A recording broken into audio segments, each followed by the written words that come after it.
ಅಮೃತ್ ಭಾರತ್ ನಿಲ್ದಾಣ ಯೋಜನೆ ಅಡಿಯಲ್ಲಿ ಮಂಗಳೂರು ಜಂಕ್ಷನ್ ರೈಲು ನಿಲ್ದಾಣದ ಅಭಿವೃದ್ಧಿ ಕಾರ್ಯಗಳು ಅಂತಿಮ ಹಂತಕ್ಕೆ ತಲುಪಿದ್ದು ಇದೀಗ ನಿಲ್ದಾಣಕ್ಕೆ ಹೊಸ ರೂಪ ಸಿಕ್ಕಿದೆ. ಶೀಘ್ರದಲ್ಲೇ ಉದ್ಘಾಟನೆಯಾಗುವ ನಿರೀಕ್ಷೆ ಕೂಡ ಇದೆ. ಮಂಗಳೂರು ಜಂಕ್ಷನ್ ರೈಲು ನಿಲ್ದಾಣ ದಕ್ಷಿಣ ರೈಲ್ವೆಯ ಪಾಲಕ್ಕಾಡ್ ವಿಭಾಗದ 16 ರೈಲು ನಿಲ್ದಾಣಗಳಲ್ಲಿ ಒಂದಾಗಿದ್ದು 2023ರ ಆಗಸ್ಟ್ನಲ್ಲಿ ಎಂಬಿಬಿಎಸ್ ಅಡಿಯಲ್ಲಿ ಅಭಿವೃದ್ಧಿ ಕಾರ್ಯ ಕೈಗೊಳ್ಳಲು ಶಿಲಾನ್ಯಾಸ ನೆರವೇರಿಸಲಾಗಿತ್ತು. ಕಾಮಗಾರಿಗೆ ರೈಲ್ವೆ ಸಚಿವಾಲಯ 19.32 ರೂಪಾಯಿ ಮೀಸಲಿಟ್ಟಿದೆ. ಅದರಂತೆ ನಿಲ್ದಾಣದ ಉನ್ನತೀಕರಣ ಕಾರ್ಯಗಳು ನಡೆಯುತ್ತಿವೆ.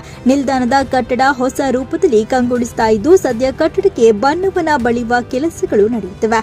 ಕರಾವಳಿಯ ಪಾರಂಪರಿಕ ಶೈಲಿ ನಿಲ್ದಾಣದ ಮುಂಭಾಗವನ್ನು ಕರಾವಳಿಯ ಪಾರಂಪರಿಕ ಶೈಲಿಯಲ್ಲಿ ನಿರ್ಮಾಣ ಮಾಡಲಾಗಿದೆ. ಮಂಗಳೂರು ಹಂಚಿನ ಚಾವಣಿ ವಿಶೇಷವಾಗಿ ಆಕರ್ಷಿಸುತ್ತಾ ಇದೆ. ಹಳೆಯ ಹೆಚ್ಚಿನ ಮನೆಗಳಲ್ಲಿ ಇರುವಂತೆ ನಿಲ್ದಾಣದ ಮುಂಭಾಗದಲ್ಲಿ ಪ್ರವೇಶ ದ್ವಾರವು ನಿರ್ಮಾಣವಾಗಿದ್ದು ಇದು ನಿಲ್ದಾಣ ಸೊಬಗನ್ನು ಹೆಚ್ಚಿಸಿದೆ.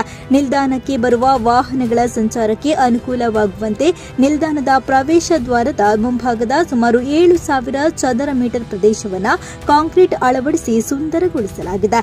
ಜೊತೆಗೆ ಗಾರ್ಡನ್ ಲಾನ್ ಅನ್ನು ಬೆಳೆಸಲು ಅನುಕೂಲವಾಗುವಂತೆ ಐಲ್ಯಾಂಡ್ಗಳನ್ನು ನಿರ್ಮಿಸಲಾಗಿದ್ದು ಇಲ್ಲಿ ಗಿಡಗಳನ್ನು ನೆಟ್ಟ ಬಳಿಕ ನಿಲ್ದಾಣ ಇನ್ನಷ್ಟು ಸುಂದರಗೊಳ್ಳಲಿದೆ. 1632 ಚದರ ಮೀಟರ್ ವಿಸ್ತೀರ್ಣವಾದ ಪ್ರದೇಶದಲ್ಲಿ ದ್ವಿಚಕ್ರ ವಾಹನ ಮತ್ತು ಕಾರುಗಳ ಪಾರ್ಕಿಂಗ್ ವ್ಯವಸ್ಥೆ ಇದೆ. ನಿಲ್ದಾಣಕ್ಕೆ ಪ್ರವೇಶ ಕಲ್ಪಿಸುವ ನಿಟ್ಟಿನಲ್ಲಿ ನಾಗೂರಿ ಭಾಗದಿಂದ ಇರುವ ರಸ್ತೆಯನ್ನು ಅಗಲಗೊಳಿಸಿ ಅಭಿವೃದ್ಧಿಪಡಿಸುವ ಕಾಮಗಾರಿಗೂ ಚಾಲನೆ ಸಿಕ್ಕಿದ್ದು ಪಾಲಿಕೆಯಿಂದ ಈ ಕಾಮಗಾರಿ ಕೈಗೊಳ್ಳಲಾಗುತ್ತಿದೆ. ನಿಲ್ದಾಣದ ಒಳಭಾಗದಲ್ಲಿ ಹವಾನಿಯಂತ್ರಿತ ವೇಟಿಂಗ್ ಹಾಲ್ ಮತ್ತು ಅಂಗವಿಕಲರಿಗಾಗಿ ವಿಶ್ರಾಂತಿ ಕೊಠಡಿ ನಿರ್ಮಾಣವಾಗಿದೆ.